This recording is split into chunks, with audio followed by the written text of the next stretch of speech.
लुटने पिटने के बाद अब कुछ मिल नहीं रहा है, तो कभी इधर की बात कभी उधर की बात। और पाकिस्तान की इन्हीं हरकतों को एक्सपोज करने के लिए भारत ने विदेशों में अपना डेलीगेशन भेजा।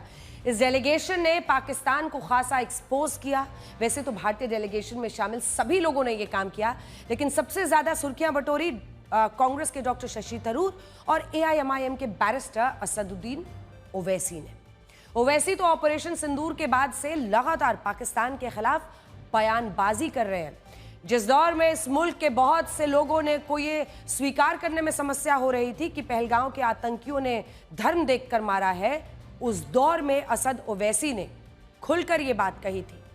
और जिस बात की प्रशंसा होनी चाहिए वो सामने आनी चाहिए। वो भारत के उस डेलीगेशन का हिस्सा है जो पाकिस्तान को एक्सपोज करने के लिए विदेश गया। उन्हें ये बात कहने में जरा सा गुरेज नहीं होता कि पहलगांव में धर्म देखकर हिंदुओं को चुन चुन कर मारा गया, ये वो अक्सर कहते हैं। अब असदुद्दीन ओवैसी विदेशों में जाकर, कई मुस्लिम प्रधान देशों में जाकर भारत के शौर्य का डंका बजाकर और पाकिस्तान मुर्दाबाद के नारे की वजह से वो जो चारों तरफ से यहां पर भी पाकिस्तान में घेरे जा रहे हैं, इन सब पर हमने उनसे खास बातचीत की है।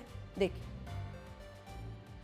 ओवैसी साहब, बहुत स्वागत है आपका वापस देश में और आज तक पर भी। कुछ तस्वीरों के साथ आज इस इंटरव्यू का स्वागत करना चाहते हैं सर। ये शुरुआत करना चाहते हैं। ये हैदराबाद के मेट्रो पिलर्स पर लगी हुई तस्वीरें हैं और इन तस्वीरों में लिखा है one man against terror, one truth against Pakistan, exposing the enemy with in for India with pride. आपका तो गजब, मतलब एक भारत की आतंकवाद के खिलाफ डॉक्ट्रीन बदली है कि अब हमने कहा है कि अगर एक भी हमला होगा हम घुस कर मारेंगे। और एक प्री पहलगांव और पोस्ट पहलगांव हम ओवैसी साहब की छवि देख रहे हैं। इस दौरे से आपने भारत के लिए क्या हासिल किया?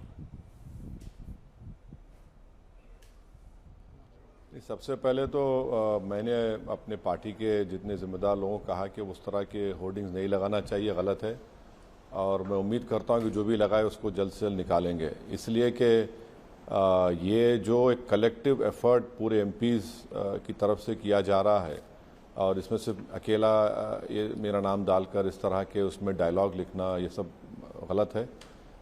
तो मैं इससे इत्तेफाक भी नहीं रखता हूँ। जहाँ तक हाँ, ये हमारे लिए बड़ी फ़ख्र की बात है कि भारत की तरफ से जो 7 ग्रुप्स बनाकर दुनिया के मुख्तलिफ कंट्रीज़ में, ममालिक में भिजाया गया, मुझे भी मौका मिला और हमने अपनी पूरी इखलास के साथ हमने पूरी कोशिश की कि हम भारत के पक्ष को इन 4 कंट्रीज़ को बताएं कि भारत विक्टिम है टेररिज्म का। वैसे साहब, वहां आपको पता चल रहा था कि नहीं कि देश के अंदर क्या हो रहा है? यहां भी ट्रैक कर रहे थे आप जो चर्चाएं आपके बारे में हो रही थी?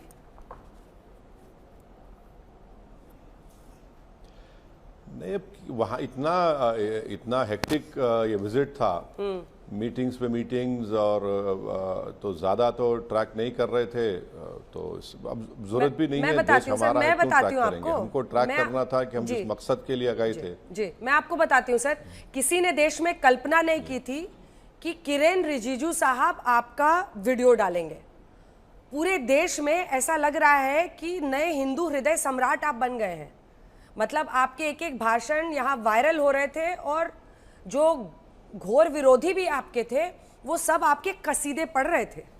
अब क्या क्या होगा नहीं मालूम, इसीलिए तो मैंने कहा ना कि मेरा हाल तो लैला का है। जब जो जिसको आया अपने लिए इस्तेमाल कर लिए। ये कोई इमेज मेकओवर के लिए हम नहीं गए थे वहाँ पर। अब किरेन रिजिजू ने उसको इस्तेमाल किया तो मैं क्या करूँ? वो तो पब्लिकली हमने उस बात को कहा था। तो ये कोई हमको कोई किसी को बताने की ज़रूरत नहीं है, किसी से हमको सर्टिफिकेट हासिल करने की ज़रूरत नहीं है। ऐसा लग रहा है कि आपको मोक्ष हासिल हो गया है, आप एकदम ऐसे ज्ञान की बातें कर रहे हैं, क्योंकि अभी तो पॉलिटिकल लड़ाई आपको अपनी लड़नी है अपनी ज़मीन की। लेकिन सब कह रहे हैं कि अमित शाह जी का एक फ़ोन कॉल जो आया, जिसके बारे में आप ही ने प्रेस कॉन्फ्रेंस में बताया था कि कहाँ हो, तो आपने बताया कि मैं तो हैदराबाद में हूँ, तो उन्होंने कहा से जल्दी आ जाओ। उसके बाद से आपका हृदय परिवर्तन हुआ है, सच है क्या?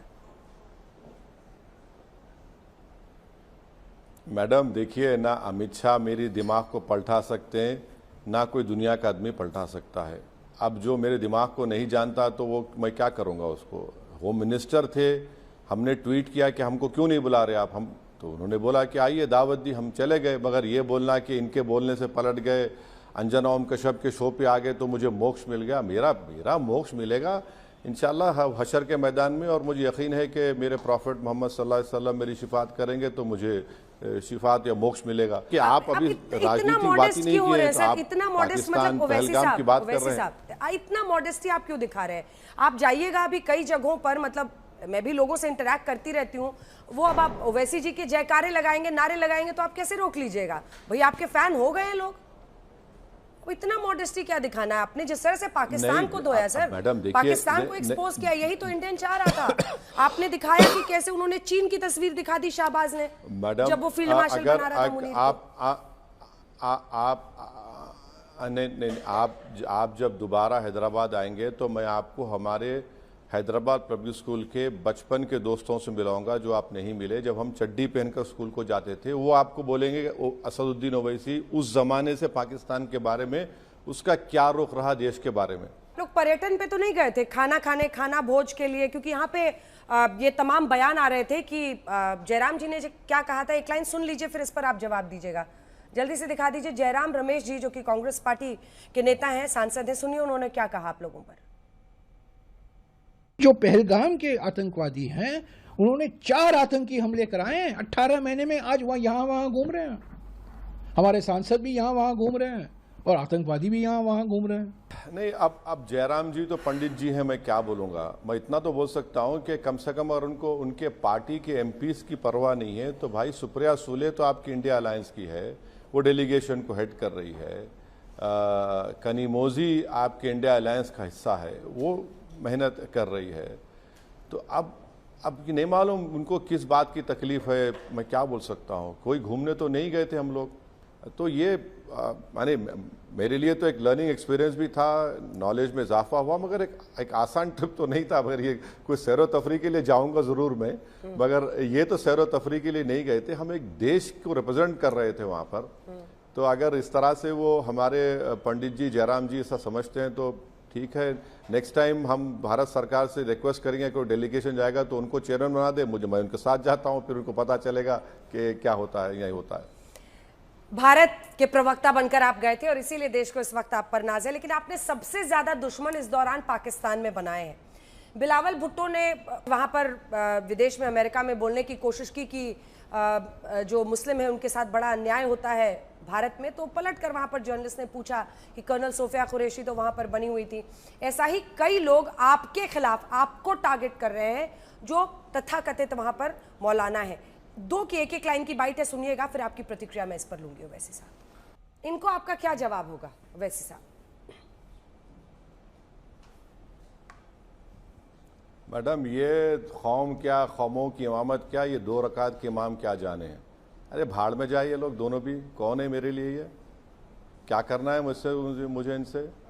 अरे ये ऐसे मौलाना है, इनके मुल्क में पोलियो है, 40% की गुर्बत है, 9% अनएम्प्लॉयमेंट है, 23 मिलियन बच्चे स्कूल को नहीं जाते 6 साल की उम्र से 10-11 साल की उम्र में, इनको उसकी फिक्र नहीं है। अरे ये हिमाकत खोरे हैं, इनको अपने देश के बारे में फिक्र नहीं है, ओवैसी की फिक्र है उनको। अम्मा यार मेरी शादी हो चुकी है, इनको बताना चाहो प्रोग्राम से, मेरी फिक्र मत करो अभी तुम। और जहां तक बिलाल का सवाल है, अरे ये ऐसा लड़का है, आपकी माँ का टेररिस्ट ने कत्ल किया, बताओ किसने किया तुम्हारी माँ का कत्ल? तुम वो नहीं बोल सकते। तुम्हारी माँ के सिक्योरिटी का जो जिम्मेदार था उसको गोली मार दी गई, तुम्हारे वालिद का जो जिम्मेदार था उसको गोली मार दी गई, 130 लोग मारे गए तुम्हारी माँ के साथ, और किसको सजा हुई? किसी को सजा नहीं हुई। 2 पुलिस वालों को इन्वेस्टिगेशन खराब करने के नाम पर सजा हुई। अरे तुम्हारी माँ के कातिल को तुम नहीं पकड़ सके, तुम भारत के बारे में बोल रहे हो। अजीब शख्स है ये, यानी हिमाकत खोरे हैं और कोई नहीं।